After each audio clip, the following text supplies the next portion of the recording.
I have settled 2 employment law cases this week, one for £520,000 and the other one for £380,000. But guess what? That's not the breaking news. The breaking news is, for all of them, I follow the same strategy, the same arguments, the same structure, and the same rules.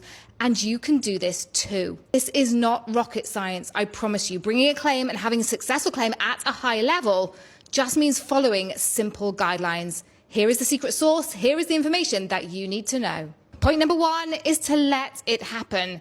It can take a lot of patience, but timing is everything. You have to sit back. Don't be aggressive. If you think there's an unfair dismissal process going on, if you think you're being treated unfairly to an unfair performance process, if you think you're being invited to a grievance and it's not being upheld, it's fine. Log it, keep it in a diary, keep your notes, log your feelings too. That's also important. But let it happen. Don't feel the need to have the perfect questions in the perfect hearing. Don't feel the need to be aggressive, to push back, to challenge every single thing. That's not going to help you. Letting it happen is the secret to letting HR and companies mess this up. And that brings us nicely on to point 2. Don't correct the small stuff.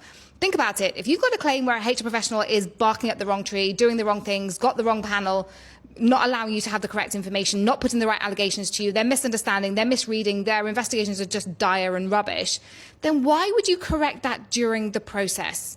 Specifically, if it's a disciplinary, then it's their process. You're not there to make sure that they do the perfect process against you. That doesn't make any sense. You're there to answer questions, to engage when necessary, but only to do what you need to do in order to protect your position, not help them with the perfect process. Don't correct the small stuff. Instead, you're writing notes, you're keeping it so that you can bring it up later or an appeal, or to show the unfairness. Point 3 is no knee-jerk reactions. We're going to plan this case properly. Most people think that constructive dismissal means that's it, I'm done, I'm resigning right now. Something happens and you're out of there. That's not how it works in practice. You have to allow the respondent or the employer the chance to correct whatever it is that you're saying that they've done wrong, what you're saying is a fundamental breach.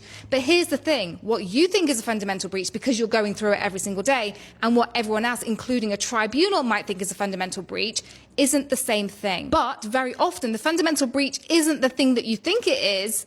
It's the fact that the employer hasn't corrected it, that you've pointed it out, that you've set out the issues, you've set out the detriment, you've set out the problem, but they just ignore it. They haven't investigated it, they don't understand, and they brush it under the carpet. That can be the fundamental breach, so that's what you need to work on.